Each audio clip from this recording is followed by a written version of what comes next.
समन्ता चक्रवालेषु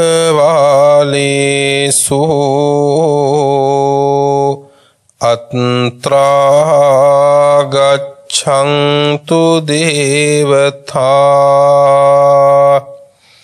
सद्धम्मं मुनिराजंस सुनन्तु सग्गमुखदं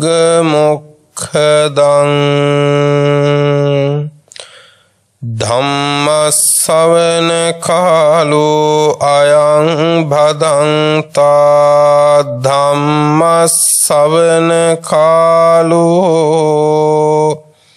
अयं भदन्ता धम्मश्रवण कालो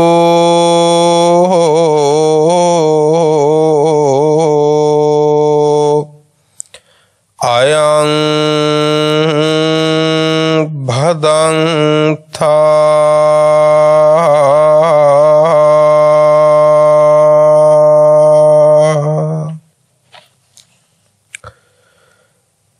नमो तस् भगवतो अरहतो सम्मा सम्बुद्धस्स नमो तस् भगवतो अरहतो सम्मा सम्बुद्धस्स नमो तस् भगवतो अरहतो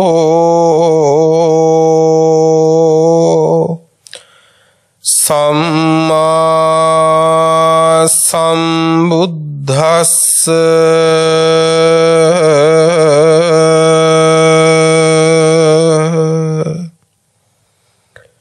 अयं वुच्चतावुसो भिक्खु रूपादिबु सन्धादिबु गन्धादिबु रसादिबु पोट्टम्भादिबु धम्मादिबु अधिबु अनधिभूतो अधिबोसिते पापके अकुशले धम्मे संकिलेशिके फोनो भविके सदरे दुःख विपाके आयतिं जाति जरा मरनिके एवं को आवुसो अनवसंसुतो होती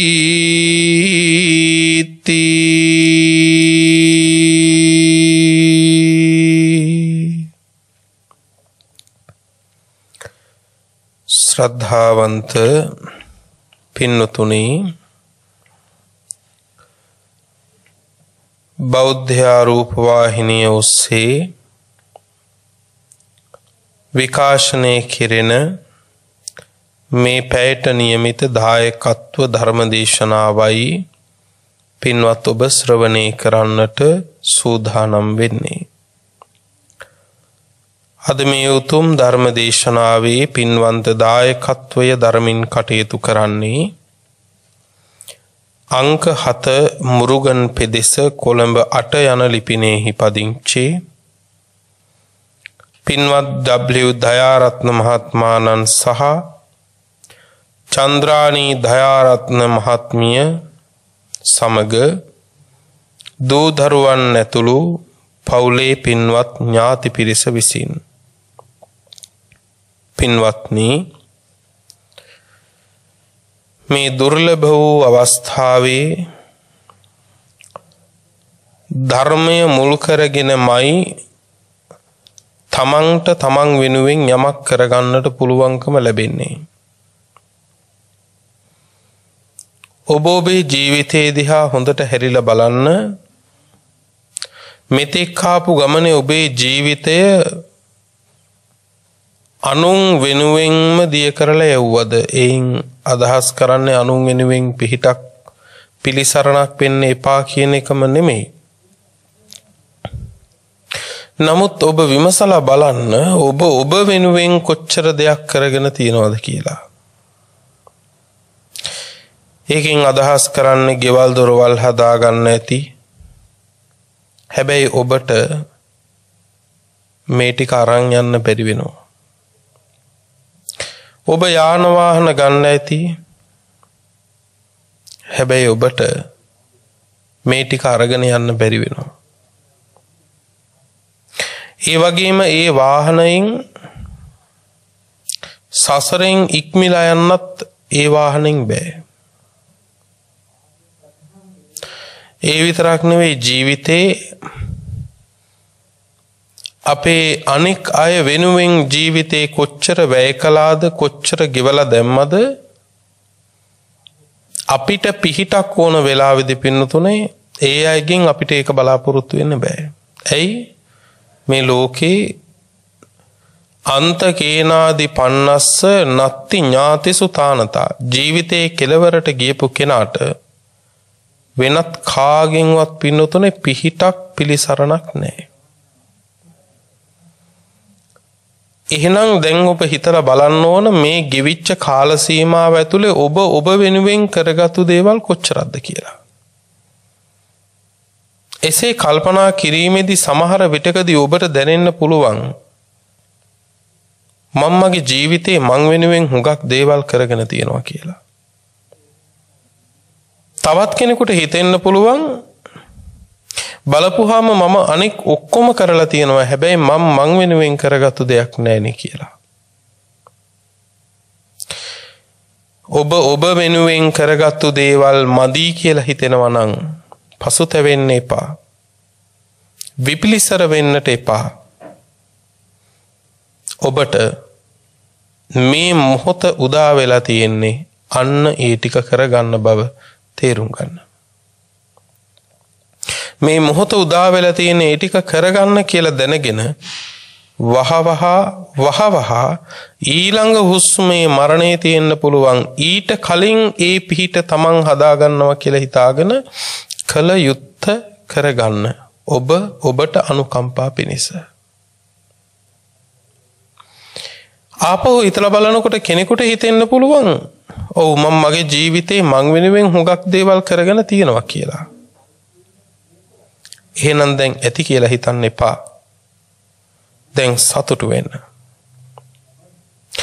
තමන්ගේ ජීවිතේ තමන් වෙනුවෙන් හුඟක් දේවල් කරගෙන තියෙනවා කියලා සතුටු වෙමින්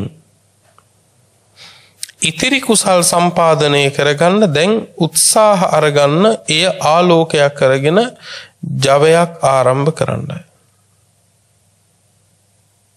මේ ලෝකේ අපි අනුන්ට පිහිට වෙන්න ඕන. අනුන් ඊතර කරන්න ඕන.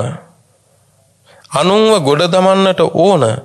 හැබැයි අනුන්ව ගොඩ දමන්නට ගොස් අවසානයේ ඔබට ඔබ ගැන පේන්නේ ඔබ තවමත් මඩවගුරක කියලා නම් මතක තබා ගන්න ඒක නිසි ප්‍රතිපදාව නෙමෙයි. අනුන් ඊතර කරලීම කියලා කියන්නේ කිසි ලෙසකවත් තමන් නතර වීම කියන එක නෙමෙයි. අනුන් ගොඩ දැමීම කියලා කියන්නේ කිසි ලෙසකවත් තමන් මඩගොහරු වෙහි තවදුරටත් එරිලා ඉන්න එක නෙමෙයි. අංගුත්තර නිකායේ චතුක්ක නිපාතයේ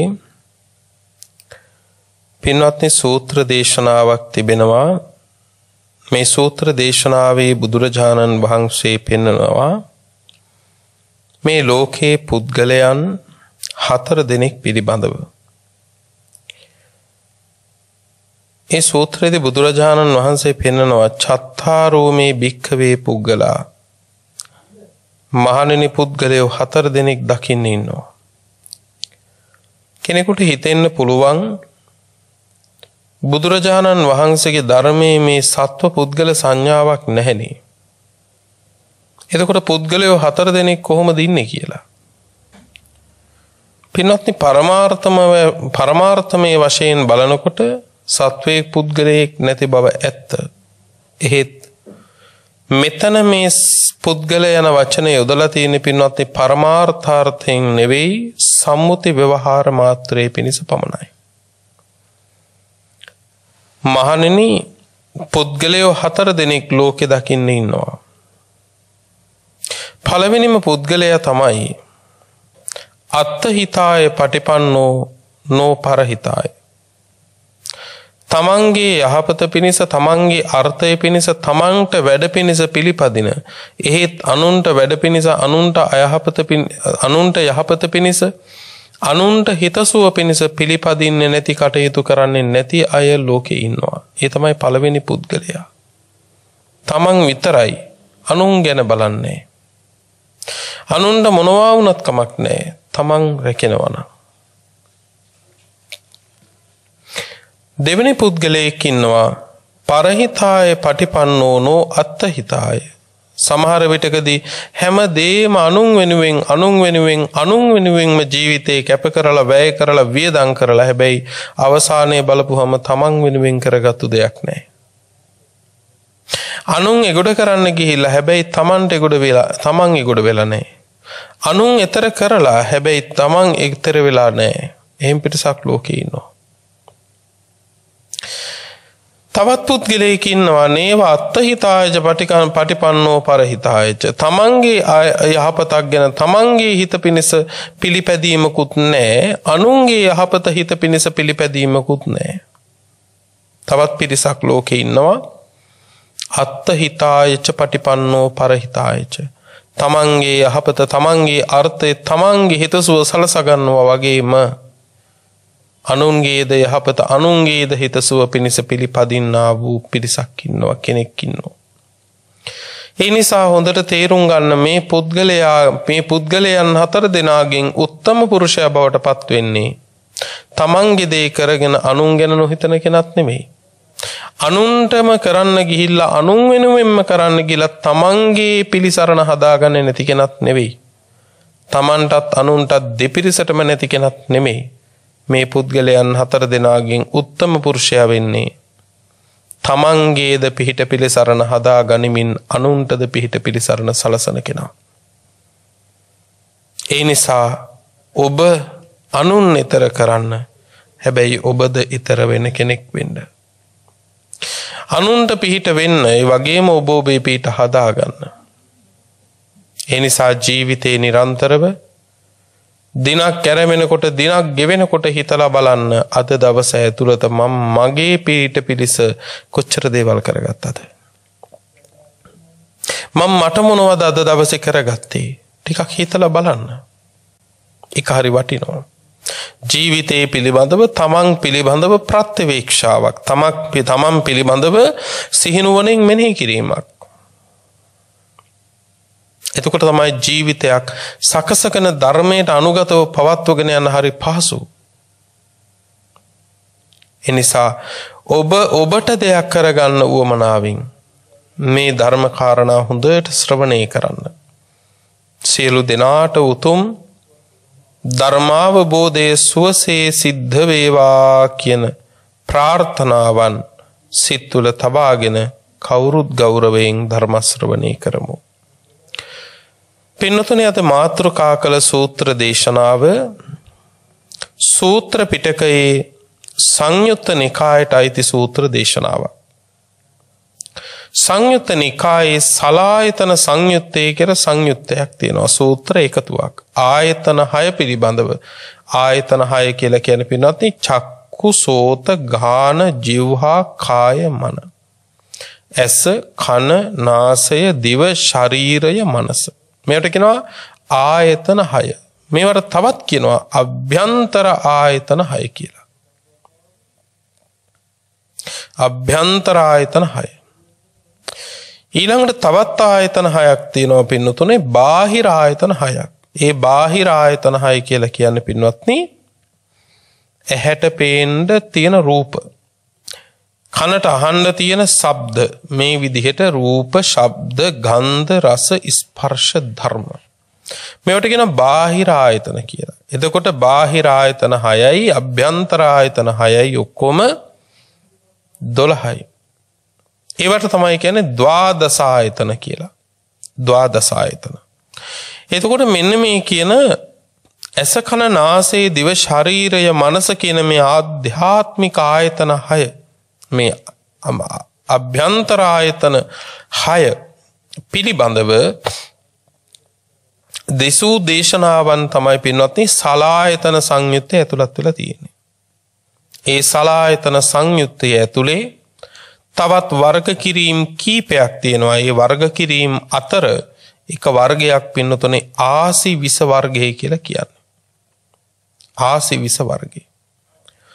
මේ ආසි විස වර්ගයේ පින්වත්නි සූත්‍ර දේශනාවක් තියෙනවා. මේ සූත්‍රයේ නම අවස්සුත පරියාය සූත්‍රය. අවස්සුත පරියාය සූත්‍රය. අවස්සුත පරියාය සූත්‍රය. අවස්සුත කියලා කියන්නේ පින්වත්නි කෙලෙස් වැගිරීම,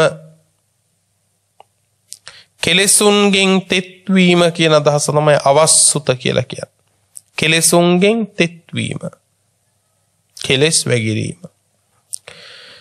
පින්වත්නි බුදුරජාණන් වහන්සේ මේ දේශනාව කරන කාලේ වැඩ සිටියේ ශාක්‍යයන්ගේ රාජධානිය වෙච්ච කපිලවත්තුවේ. කපිලවත්තු නුවර නිග්‍රෝධාරාමේ බුදුරජාණන් වහන්සේ වැඩ සිටියේ. නිග්‍රෝධාරාමේ වැඩ ඉන්න කාලේ පින්වත්නි ශාක්‍යයෝ, කපිලවත්තුවේ ශාක්‍යයෝ අලුතෙන් සන්තාගාරයක් හදලා, සන්තාගාරයක් කියලා කියන පින්වත්නි රැස්වීම් ශාලාවක්, නගර ශාලාවක් හදලා. එය කිසිම කෙනෙක් විසින් පරිභෝග කරලා නැහැ, පරිහරණය කරලා නැහැ. ශ්‍රමණේකු විසින්වත්, බ්‍රාහ්මණේකු විසින්වත්, කිසිම කෙනෙක් විසින්වත් ඒක පරිහරණයට අරගෙන නැහැ. ඉතින් දැන් මේ අලුතෙන් සන්තාගාරය හදලා මේ ශාක්‍ය ටික මොකද කළේ පින්වත්නි? තථාගත සම්මා සම්බුදුරජාණන් වහන්සේ හමු වෙන්න ආවා. බුදුරජාණන් වහන්සේ නිග්‍රෝධාරාමේ වැඩ ඉන්නකොට නොඑක් විට පින්වත්නි බොහෝ සෙයින් මේ ශාක්‍ය බුදුරජාණන් වහන්සේට උපස්ථාන කරන්න, බැහැ දකින්න, දහම් කරුණු කතා කරන්න ආවා. ඇයි? උන්වහන්සේගේ ජාත භූමිය තමයි කපිලවත්තුව කියන්නේ. එතකොට මේ කපිලවත්තුවේ ඉන්න ශාක්‍යෝ කවුද? තථාගත බුදුරජාණන් වහන්සේගේ ඥාතීන්, ගිහි කල ඥාති පිරිස. දැන් බුදුරජාණන් වහන්සේ හමු වෙන්න මේ ශාක්‍ය ටික ඇවිල්ලා බුදුරජාණන් වහන්සේට වන්දනා කරලා පැත්තකින් වාඩි වෙලා ආරාධනාවක් කළා. මොකක්ද ආරාධනාව? ස්වාමීනි, භාග්‍යවතුන් වහන්සේ මේ කපිලවත්තුවේ අපි එකතු වෙලා අලුතෙන් සන්තාගාරයක් හැදුවා. අලුතෙන් සන්තාගාරයක් හැදුවා. මේක ස්වාමීනි කවුරුත් පරිභෝග කරලා නැහැ. මේ කිසිම කෙනෙක් මේක පරිහරණයට අරගෙන නැහැ. ශ්‍රමණේකු විසින්වත්, බ්‍රාහ්මණේකු විසින්වත්, කවුරුන් විසින්වත් මේක තාම පාවිච්චි කරලා නැහැ. කිසිවෙකුත් පාවිච්චි නොකරපු, කිසිම කෙනෙක් පරිභෝග නොකරපු, පරිහරණය නොකරපු මේ සන්තාගාරයේ ස්වාමීනි ඔබ වහන්සේ වැඩම කරලා ඔබ වහන්සේ විසින් පළමු කොට පරිහරණය කරනවා නම් ඒක ශාක්‍ය වෙච්ච අපිට බොහෝ කාලයක් යහපත පිණිස, හිතසුව පිණිස පවතී. ඒ හින්දා ඔබ වහන්සේ අලුතෙන් අපි ඉදිකල සන්තාගාරයට වැඩම කරවනසේක්වා කියලා ආරාධනා කළා. බුදුරජාණන් වහන්සේ නිහඬව මේ ආරාධනාව පිළි අරගත්තා. දැන් ශාක්‍යයෝ ටික ආපහු සන්තාගාරයට ගියා. බුදුරජාණන් වහන්සේ දැන් ආරාධනාව පිළි අරගත්තු බව දැනගත්තා. ආපහු සන්තාගාරයට ගිහලා මුළු සන්තාගාරෙම නැවත සුද්ධ පවිත්‍ර කළා. හොඳට මේ සන්තාගාරයේ සුද්ධ පවිත්‍ර කරලා ඇතිරිලි එළුවා, පාවඩ එළුවා, පහන් දැල්ලුවා, හොඳට සුවඳ ගැල්ලුවා. දැන් බුදුරජාණන් වහන්සේට වැඩම කරවන්න, වැඩ ඉඳින්න මේ ස්ථානේ හරි සුදුසුයි. හොඳට සුද්ධ පවිත්‍ර කරලා, ඇතිරිලි එලලා, පාවඩ එලලා, සුවඳ ගල්වලා, පහන් දල්වලා සියල්ල නිමයි. සියල්ල නිමා වෙලා ශාක්‍යයෝ නැවත වාරයක් බුදුරජාණන් වහන්සේ ළඟට ගිහිලා කිව්වා ස්වාමීනි සන්තාගාරය සියලු ආකාරයෙන්ම සූදානම් දැන් භාග්‍යවතුන් වහන්සේට වඩින්ට වෙලාවයි.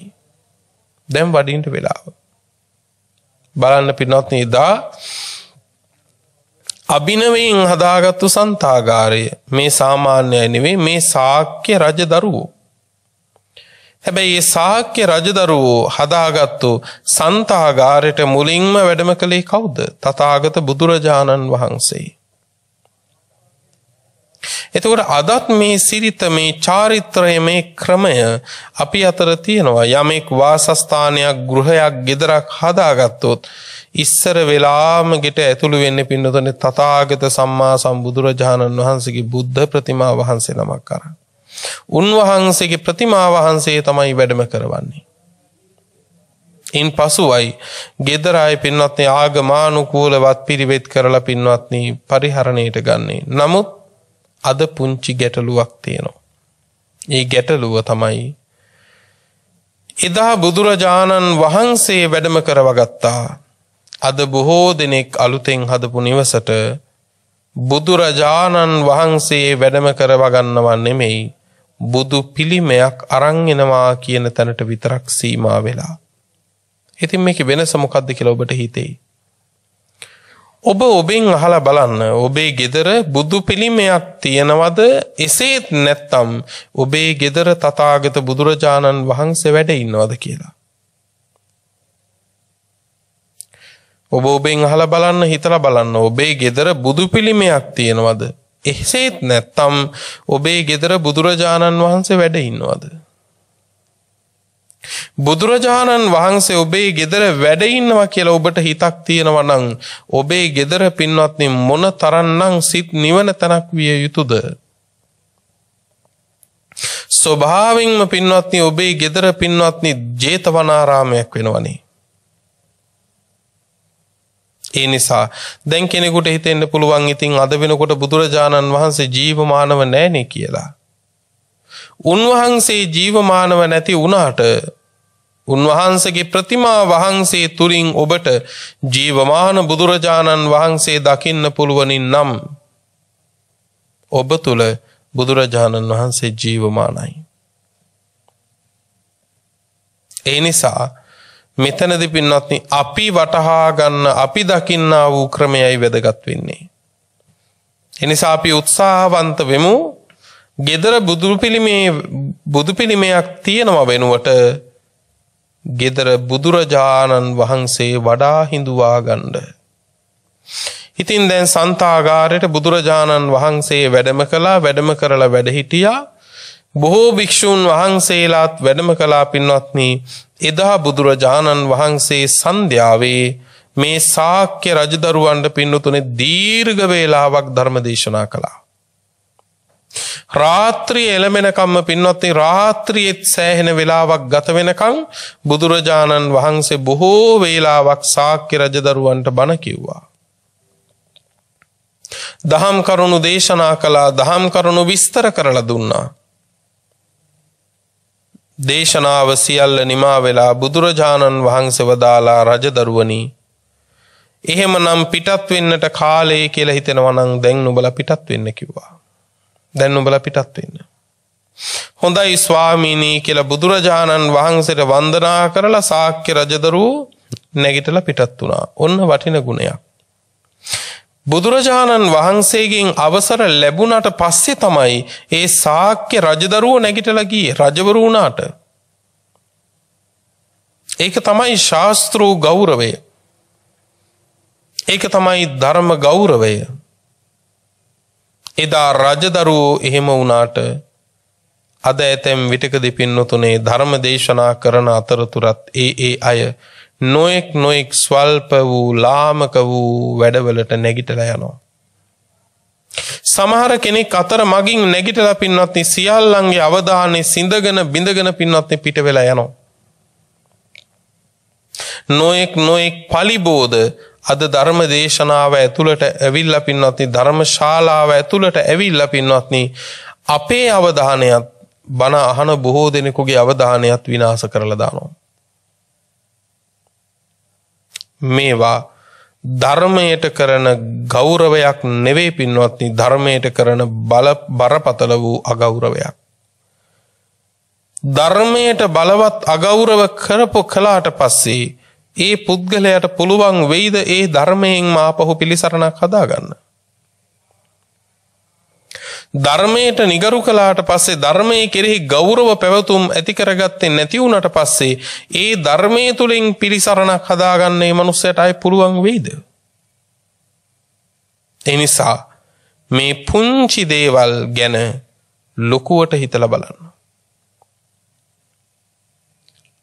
පින්වත්නි, එදා බුදුරජාණන් වහන්සේගේ අවසරය ලැබුණට පස්සේ තමයි ශාක්‍ය රජදරුවෝ පින්නතුනේ නැගිටලා පිටත් වෙලා ගියේ. ශාක්‍ය රජදරුවෝ නැගිටලා පිටත් වෙලා ගියා. තථාගත බුදුරජාණන් වහන්සේ දකිනවා භික්ෂූන් වහන්සේලාගේ කිසිම විදිහක සිතේ අලසකමක් නැහැ. රාත්‍රියේ එළඹුණත් කිසි නිදිබර ගතියක්, සිතේ කුසීත භාවයක්, හැකිලෙන ගතියක් නැහැ. ඒ කියන්නේ ධර්මයක් ශ්‍රවණය කරන්න, ශ්‍රවණය කරන ධර්මයක් දරාගන්න, ඒ වගේම ශ්‍රවණය කරන ධර්මයක් අවබෝධ කරන්නට තවමත් හිත සූදානම්. හිතේ සුදුසුකම තියෙනවායි කියන්නේ. කුසීත වෙලා නැහැ. බුදුරජාණන් වහන්සේ එතන වැඩ හිටියා පින්නතුනේ මුගලන් මහරහතන් වහන්සේ, මහ මුගලන් මහරහතන් වහන්සේට තථාගත බුදුරජාණන් වහන්සේ වදාලා, මුගලන්, මගේ පිට ටිකක් වේදනයි. ඒ නිසා මම මෙතන හාන්සි වෙනවා. මේ භික්ෂූන්ගේ තීන මිද්දේ පහ වෙලයි තියෙන්නේ, තීන මිද්දෙන් වෙන් වෙලයි ඉන්නේ. ඒ නිසා ඔබ වහන්සේ මේ භික්ෂූන් වහන්සේලාට සුදුසු ධර්මයක් දේශනා කරන්න කියලා මුගලන් හාමුදුරුවන්ට පැවරුවා. එතකොට හිතන්න, මුගලන් මහරහතන් වහන්සේ ගැන තථාගතයන් වහන්සේ තබලා තියෙන විශ්වාසය මොන තරම්ද කියලා. කියන බුදුරජාණන් වහන්සේ සැතපුණත් බුදුරජාණන් වහන්සේ දේශන ධර්මය එලෙසින්ම පින්වත්නි බොහෝ දෙනාට හිත පිණිස මුගලන් මහරහතන් වහන්සේ දේශනා කරන බව දන්නෝ. ඒක නිසා එක තැනකදී බුදුරජාණන් වහන්සේ වදාළේ, මහණෙනි, යම් දිහාවක සැරියුත් මුගලන් දෙනම ඉන්නවා නම් මට ආපහු ඒ දිහාව බලන්න ඕන නැහැ කියලා. ඒ තරම්ම පින්වත්නි ලෝකයාට අනුකම්පාවෙන් සැරියුත් මුගලන් දෙනම පින්වත්නි බුද්ධ වචනය පින්වත්නි මනාව ලෝකෙට දේශනා කරනවා. හැබැයි ඒ වයින් පුද පිරිකරක්වත් උන්වහන්සේ බලාපොරොත්තු වෙන්නේ නැහැ පින්වත්නි. අධාර්මික දිවි පැවැත්මක් නැහැ. හරීම ධාර්මික දිවි පැවැත්මකයි උන්වහන්සේලා හිටියේ. උන්වහන්සේලාගේ ධාර්මිකකම මොනතරම්ද කිව්වොත් උන්වහන්සේලාගේ ධාර්මිකකමට පින්වත්නි අභූතෙන් චෝදනා කරන්න ගිහලා ධාර්මිකයි කියලා පින්වත්නි ඒ භවයේදීම පින්වත්නි කර්ම විපාකවලට ඇතම් හාමුදුරුවෝපත් වුණා. කෝකාලික සූත්‍රයේ පින්වත්නි මේකට හොඳ නිදර්ශනයක්. චූල කෝකාලික කියන හාමුදුරුවෝ පින්වත්නි සැරියුත් මුගලන් දෙනමට පින්වත්නි එහෙම අභූතෙන් චෝදනාවක් කරලා පින්වත්නි ඒ ආර්යෝපවාදේ නිසාම පින්වත්නි ශරීරේ පුරාම ගෙඩි හට ගන්න පටන් ගත්තා. අබෑට තරම් ගෙඩි පටන් අරගෙන විශාල වෙලා පුපුරලා සැරව ගලලා පින්නතුනේ අපවත් වෙලා අන්තිමේදී පින්වත්නි මහා පදුම කියන නිරයට වැටුණා. මහා පදුම කියන නිරයට වැටුණා. දැන් මෙතනින් තව එකක් තේරුම් ගන්න. කෙනෙක් ඉවසනවා වෙන්න පුළුවන්. ඉවසන කෙනාට ඔබ දොස් නගන තරමට කර්ම විපාක දරුණුයි පින්වත්නි. ඇයි? ඔහු ගුණවතෙක්. ඔහු ඉවසනවා.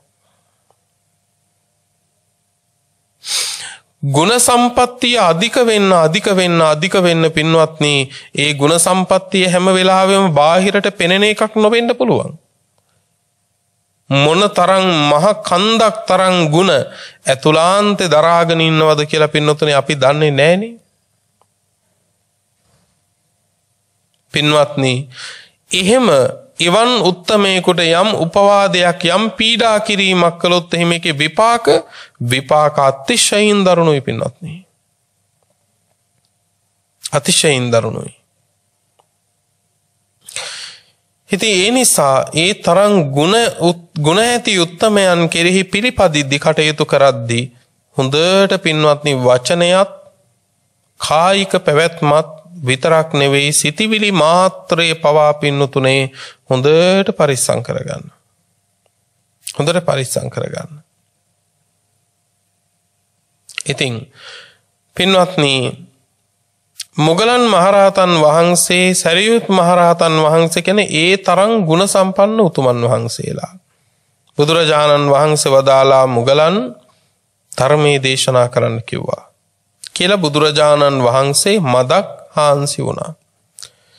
ඒ වෙලාවේ මුගලන් මහරහතන් වහන්සේ වදාලා අවැත්නි ඔබ වහන්සේලාට මං අවස්සුත පරියායත් අනවස්සුත පරියායත් දේශනා කරන්නම්. හොඳට ශ්‍රවණය කරන්න මෙනෙහි කරන්න කිව්වා. මොකද්ද දේශනා කරන්නේ? අවස්සුත පරියායත් අනවස්සුත පරියායත්. අවස්සුත පරියාය කියලා කියන්නේ කෙලෙසුන්ගෙන් තෙත් වෙන ක්‍රමයක්. අනවස්සුත පරියාය කියන්නේ කෙලෙසුන්ගෙන් තෙත් නොවන ක්‍රමයක් දේශනා කරන්න. මහණෙනි නුඹලට කෙලෙසුන්ගෙන් තෙත් වෙන ක්‍රමයක් කෙලෙසුන්ගෙන් තෙත් නොවන ක්‍රමයක් නුඹලට දේශනා කරන්න. හොඳට අහන්න කිව්වා. උන්වහන්සේ වදාලා ඇවැත්නි මේ ලෝකයේ යමෙක් ඇහෙන් රූප දකිනෝ. ඇහෙන් රූපයක් දකිනෝ. කොතනකවත් ධර්මයේහි නෑ ඇහෙන් රූප බලන්න එපා කියලා. එන් කියන්නේ සියලු දේ බැලුවට කමක් නෑ කියන එකම නෙමෙයි. යම් හානියක් යම් ක්ලේශයක් යම් බැල්මක් නිසා උපදිනවා නම් ඒ උපදින ක්ලේශය දුරු කරන එකට වඩා ලේසි පුළුවනි නම් ඒ බලන බැලීමෙන්ම නතර කරගන්න පුළුවනි නම් දැන් මේක වරදවා ගන්නවා සමහර අය හිත පරිස්සම් කරගන්න පුළුවන් නම් එහෙමත් නැත්නම් ඉතින් අපි කෙලෙස් ඇති කරගන්න නැත්නම් මේවා බැලුවට කමක් නැහැ කියලා නොබැලිය යුත්ත බලන්න පින්වත්නි හිත සකසා ගන්න පුළුවන්. බුදුහාමුදුරුවෝ එහෙම පෙන්වන්නේ යමක් දැකපුවම ඒ ඔස්සේ සිතක් කෙලෙසෙනවා නම් ඒ කෙලෙසෙන කෙලෙසීමෙන් හිතක් පරිස්සම් කරගන්න එකට වඩා හරි ලේසි ඒ බලන එක නතර කරගන්න එක. ඒ නිසා බලන එකකින්ම පින්වත්නි දුරු කරගන්න එක තමයි වඩා හොඳ. එතනදී අන්ධයෙක් වගේ හිටියට කමක් නැහැ. පින්වත්නි යම් කිසි ඇසට පෙනෙන රූපයක් නිසා ඒ රූපය මුල් කරගෙන ඒ රූපේ ප්‍රිය බව මනාප බව නිසා ප්‍රිය මනාප වූ රූපයක් හේතුවෙන් ඒ රූපේ කෙරෙහි ඇල්මක් උපදිනවා නම් ඒ වගේම අප්‍රිය වූ අමනාප වූ රූපයක් නිසා ගැටීමකුත් උපදිනවා නම් ඇලීම කියලා කියන්නේ රාගය මුල් කරගත්තු දෙයක්, ලෝභය මුල් කරගත්තු දෙයක්, ඇල්ම. ඊළඟට ගැටීම ද්වේෂය මුල් කරගත්තු දෙයක්. මේ ලෝකේ යමක් කෙරෙහි ඇලෙනවා නම් යමක් කෙරෙහි ගැටෙනවා නම් ඒ යමක් කෙරෙහි ඇලීමත් ගැටීමත් කියන එක ඇති වෙන්නෙම ඒ දේ කෙරෙහි පවතිනා වූ මෝහය නිසා. ඒ දේ කෙරෙහි පවතින මෝහය නිසා. යම් කිසි කෙනෙක් මෝහයෙන් දුරු වුණා නම් පින්වත්නි නුවණින් විමසලා බලන්න සමර්ථ වුණා නම් ඒ නුවණින් විමසා බලන්නා වූ පින්වත්නි ශ්‍රාවකයා මේ ලෝකේ ඇලෙන්න දෙයක් නැති බව ගැටෙන්න දෙයක් නැති බව හොඳට තේරුම් ගන්නවා කරුණු සහිතව. කරුණු සහිතව තේරුම් ගන්නවා. මේ ලෝකයේ පින්වත්නි යමක් කෙරෙහි ඇලෙනවා නම් ඒ ඇලෙන ඇලීම කුමක් නිසාද සිද්ධ වෙන්නේ? නිත්‍ය සංඥාවත් එක්කයි. ඒ කියන්නේ මේ ලෝකයේ යමක් කෙරෙහි ඔබේ ඇල්මක් උපදිනවා නම් ඔබ හිතලා බලන්න ඒ ඇහැට පේන ඇල්මක් ඇති වෙන සියලු දේවල් නොවෙනස්ව පවතිනේවද වෙනස් වෙන දේවල්ද කියලා. හැම දෙයක්ම වෙනස් වෙනවා. ඒ වෙනස් වෙන දේවල් වෙනස් වෙන දෙයක් කෙරෙහි නම් ඔබ තුල ඇල්මක් ඇති උනේ. ඒ දේ වෙනස් වුණාට පස්සේ ඇල්මට මොකද වෙන්නේ?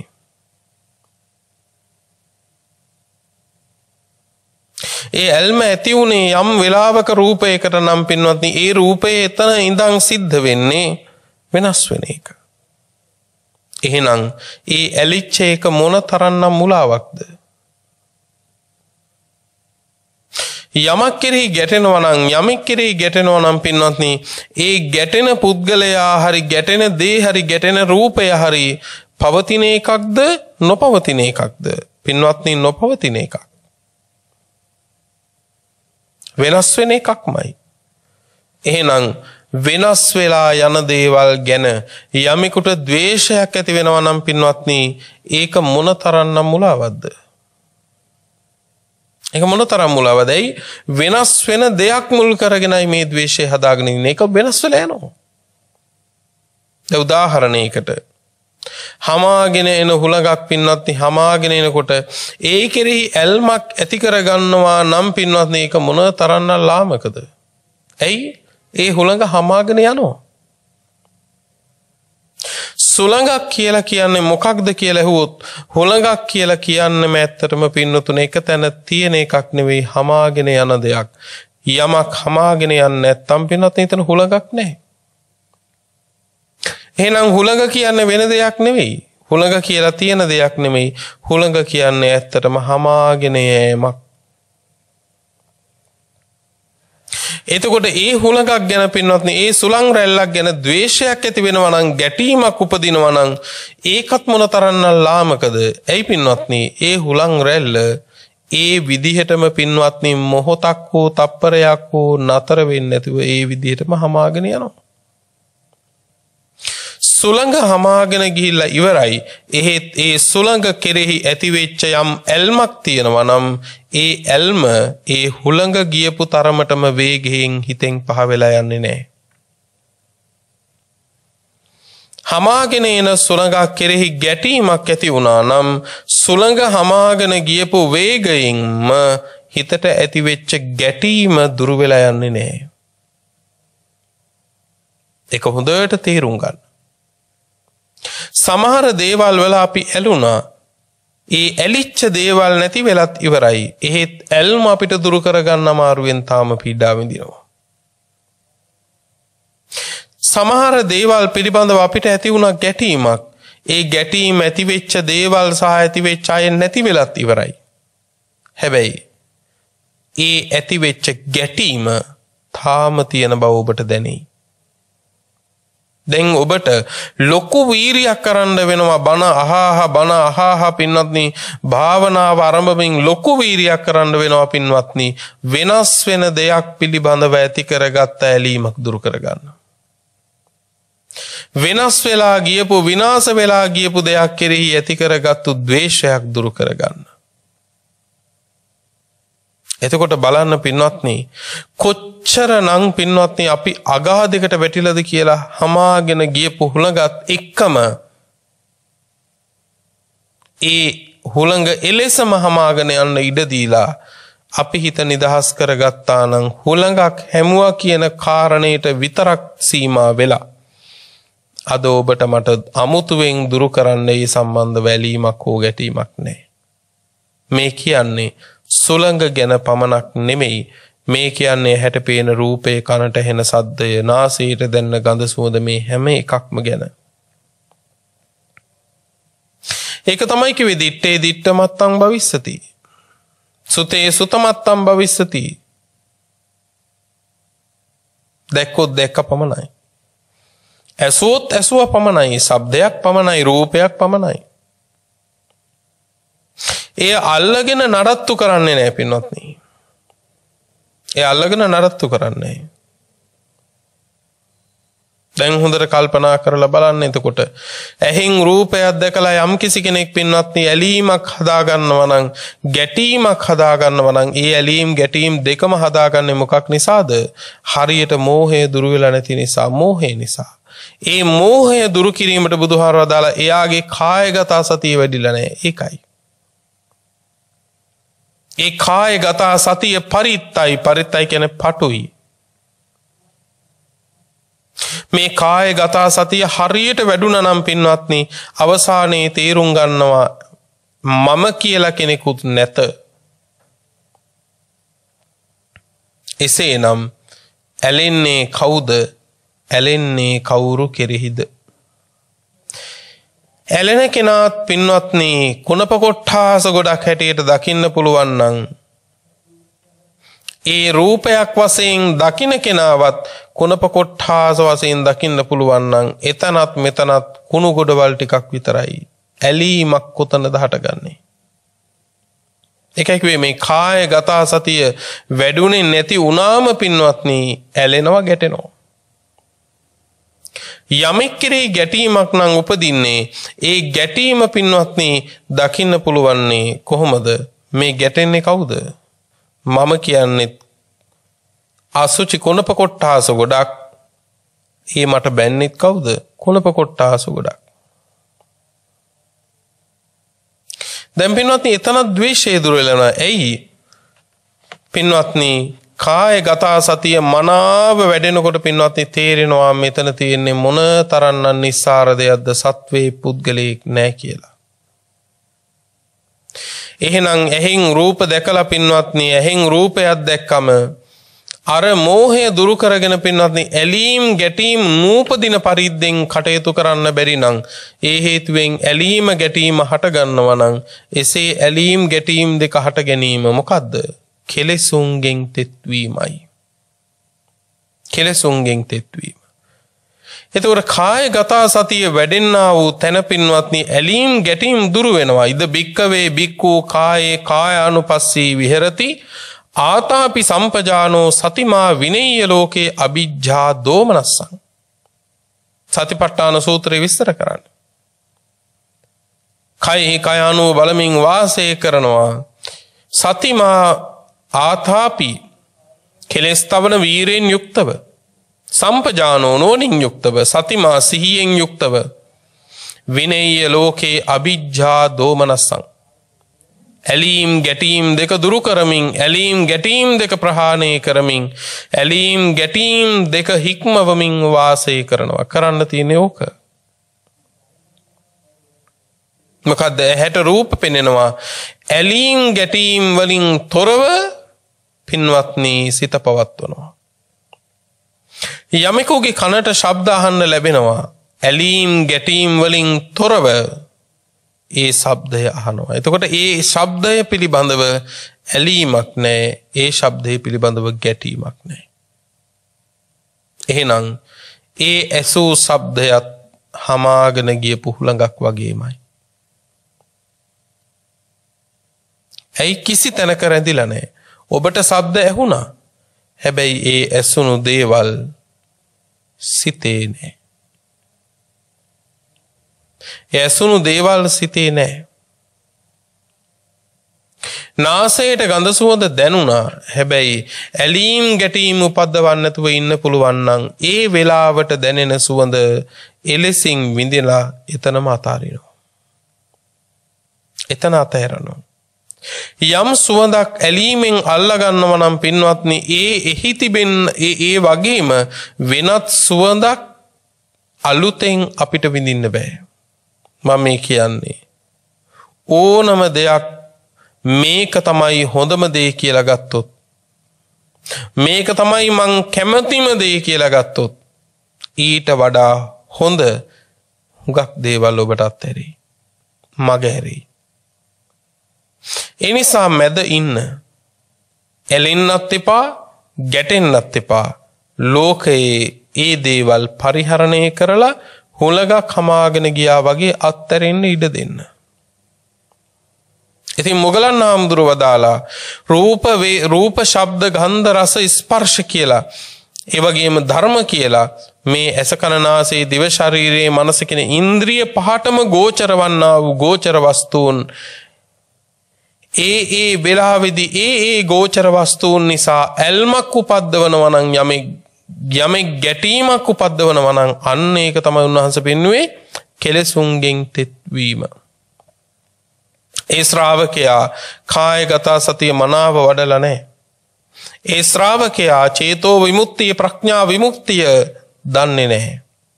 මේවා සහ මුලින්ම නිරුද්ධ වන හැටි මේ ශ්‍රාවකයාට දකින්න ලැබෙන්නේ නැහැ. ඒ නිසා හැමදාම ඔහුගේ සිත පරිත්තයි. පරිත්තයි කියන්නේ ඇලීම් ගැටීම් දෙක ඇතුළේ විතරයි ඔහුගේ සිත පවතින්නේ. ලෝකේ හැම අරමුණකම එක්ක ඇලෙනවා ගැටෙනවා ඇලෙනවා ගැටෙනවා. හරියට උන්වහන්සේ පෙන්වනවා ලස්සන උපමාවක්.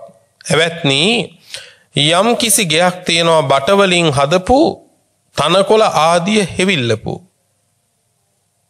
බට ආදියෙන් හදපු තනකොළ ආදිය සෙවිලි කරපු ගයක් තියෙනවා. දැන් මේ තනකොළ ආදිය බට ආදිය හොඳට වේලිලා තියෙන්නේ. 6 දිසාවකින් පුද්ගලයෝ 6 දෙනෙක් පන්දම් 6ක් අරගෙන මේ ගෙට එනවා. 6 දිසාවකින් පන්දම් 6ක් අරගෙන මේ ගේ ඇතුළට එනවා පුද්ගලයෝ 6 දෙනෙක්. නැවත කියනවා මේ ගේ හදලා තියෙන්නේ මොකෙන්ද? වේලුණු බට වලින් වේලුණු තනකොළ ආදියෙන්. දැන් මේ කුමන දිසාවෙන් හෝ එන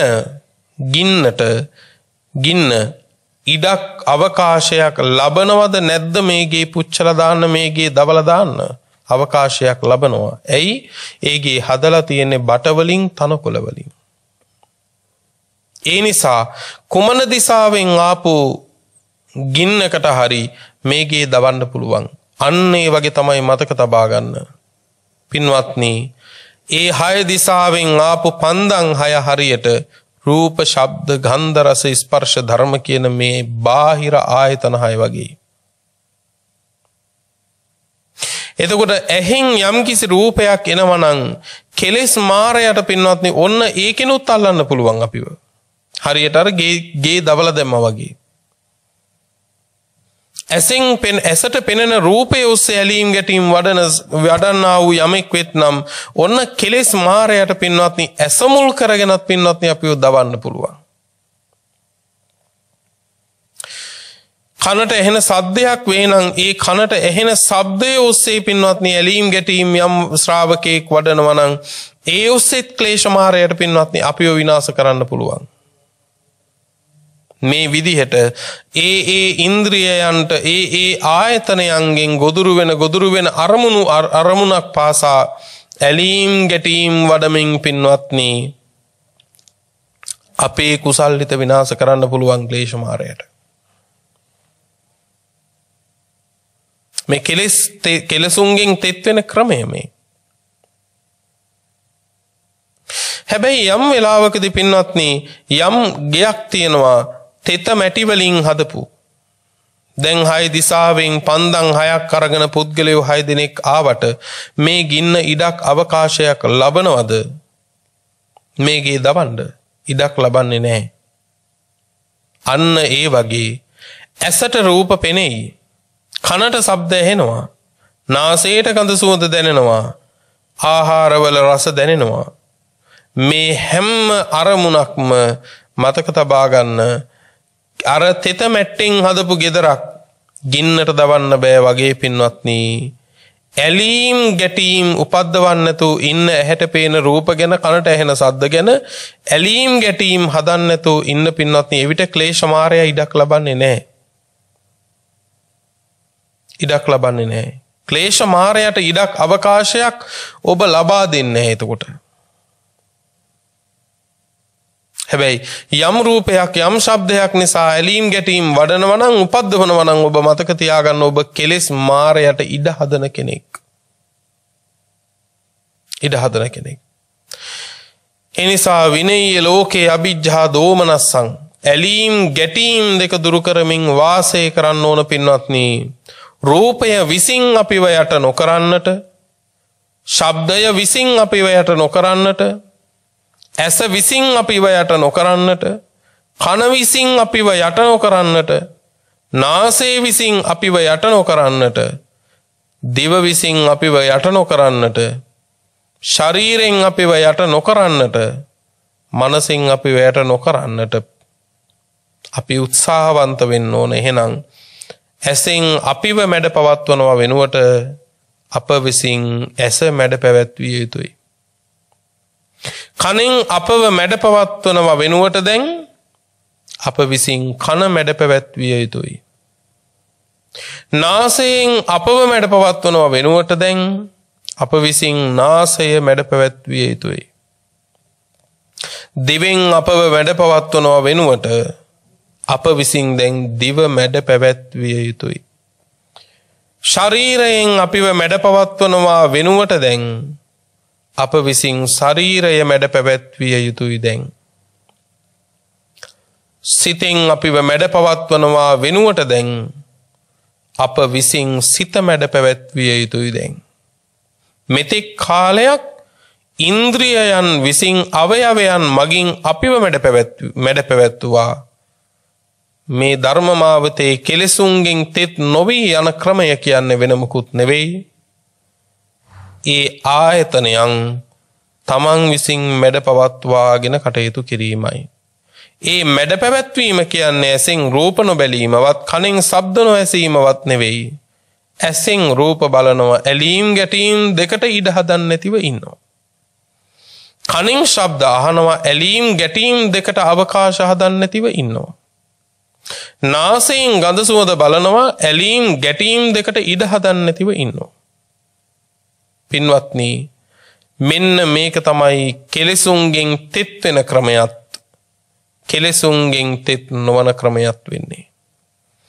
දේශනාව නිමා වෙනකොට තථාගත බුදුරජාණන් වහන්සේ අවදි වෙලා සාදු සාදු මොග්ගල්ලාන කියලා ඔබ වහන්සේගේ දේශනාව කෙලෙසුන්ගෙන් තෙත් වෙන ක්‍රමයක් කෙලෙසුන්ගෙන් තෙත් නොවන ක්‍රමයක් පිළිබඳව ඔබ වහන්සේ වදාළ දේශනාව හරිම අගයි කියලා බුදුරජාණන් වහන්සේ අගය කළා වර්ණනා කළා මහමුගලන් මහරහතන් වහන්සේව.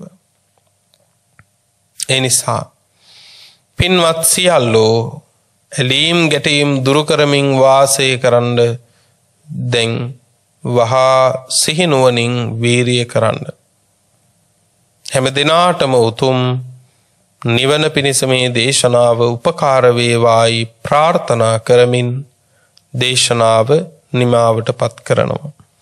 අද මේ දේශනාවේ පින්වන්ත දායකත්වය දරමින් කටයුතු කළේ අංක 7 මුරුගන් පෙදෙස කොළඹ 8 යන ලිපිනේ පදිංචි W දයාරත්න මහත්මාණන් සහ චන්ද්‍රානී දයාරත්න මහත්මියත් දුවා දරුවන් ඇතුළු පින්වන්ත පවුලේ ඥාති පිරිසත් විසින් අරමුණු අතරට එක්වෙන්නේ චන්ද්‍රානී දයාරත්න මහත්මියගේ සැප්තැම්බර් මාස 15 වන දිනට යෙදෙන ජන්මදිනයේ නිමිති කර ගනිමින් එතුමියට නිදුක් නිරෝගී සුවය ප්‍රාර්ථනා කරන්නට අරමුණු කරගන්නවා. අපිත් ආශිර්වාද කරනවා මේ උතුම් කුසල බලයෙන් උතුම් රත්නත්‍රයේ ආශිර්වාදයෙන් එතුමිය නිදුක් නිරෝගීව තවත් බොහෝ කුසල් සම්පාදනය කරගනිමින් චිරජීවනය කිරීමට එතුමියට වාසනාව ලැබේවායි අපි ආශිර්වාද ප්‍රාර්ථනා කරනවා. එමෙන්ම සුජීවත්ව සිටින පවුලේ සියලුම ඥාතීන්ට සෙත් පතනවා. පවුලේ මියගිය සියලුම ඥාතීන්ට පින් අනුමෝදන් කරනවා.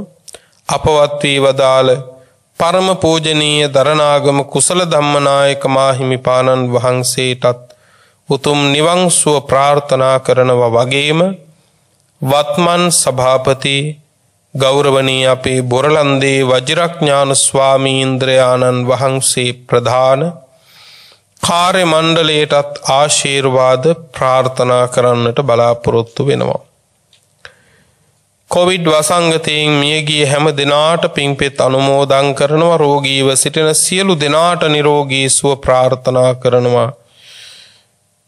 හිම වෛරසයේ මේ ලෝකයෙන් ඉක්මනින් දුරු වී සියලු ලෝවැසියෝ සුවපත් වේවා කියලා ප්‍රාර්ථනා තබනවා. පින්වත්නි අරමුණු පරිද්දෙන් රැස් කරගත් උදාර කුසල් නමින් මියගිය සියලුම ඥාතීන්ට අපි අනුමෝදන් කරමු. ඒ සියල්ලෝ පින් අනුමෝදන්ව සැපවත් වෙත්වා ජාත්‍යාදී දුකින් මිදෙත්වා උතුම් නිවනින් සැනසෙත්වා කියලා සාදු කියලා පින් අනුමෝදන් කරමු. දේශනාවේ දායකත්වයේ දරූ පින්වතුන්ටත් ධර්මයේ ශ්‍රවණය කළ සෑම දිනාටත් නිදුක් නිරෝගී භව චිරජීවනයේ සැප ජීවනයේ උදා වේවා. බුදුපසේ බුදුමහරහත් උතුමන් වහන්සේලා නිවුණු සැනසුණු අමා මහ නිවන මේ කුසල බලයෙන් ඔබ අපටත් ලැබේවා කියලා සාදු කියලා ප්‍රාර්ථනාවන් ඇති කර ගනිමු. ලොව සසුන සුරකින්න සියලු සම්මා දිට්ඨික දිව්‍ය රාජ මණ්ඩලයටත් මේ පිං ලැබේවා. දෙවියෝද ශාසන ප්‍රතිපදාවේ අප්‍රමාදී වෙත්වා. ප්‍රාර්ථනීය බෝධියකින් උතුම් නිවනින් දෙවියෝද සැනසෙත්වා කියලා සාදු කියලා දෙවියන්ටත් පින් අනුමෝදන් කරමු. ආකාසට්ඨා ච බුම්මට්ඨා දේවා නාග මහිද්దికා පුඤ්ඤං තං අනුමෝදිත්වා චිරං රක්ඛන්තු ලෝක සාසනං චිරං රක්ඛන්තු ධම්ම දේශනං චිරං රක්ඛන්තු ත්වං සදා. පුරා අවුරුදු 25ක් ලෝතුරා සම්මා සම්බුදුරජාණන් වහන්සේ ළඟ ඉඳලා උන්වහන්සේට සියාතින් උපස්ථාන කළ අග්‍ර උපස්ථායක වූ මහා පිං ඇති ආනන්ද මහරහතන් වහන්සේ පින්වතුනේ මෙහෙම ප්‍රාර්ථනාවක් කළා. දස බල සීලප්පභවා නිබ්බාන මහා සමුද්ද පරියංතා අට්ඨංග මග්ග සලිලා ජින වචන නදී චිරං වහතු. දස බල බුදුරජාණන් වහන්සේ නම් මහ පර්වතය මුදුනින් හටගත් අමා මහ නිවන නම් මහ සයුර කෙළවර කොට ඇති ආර්ය අෂ්ටාංගික මාර්ගය නම් සිසිල් දිය පිරුණු ඒ උතුම් තථාගත බුද්ධ වචනය නම් වූ ගංගාව අපමණ සත්වයින්ගේ අනන්ත සංසාර දුක්ගිනි නිවාලමින් තව බොහෝ කල් ගලා බසීවා.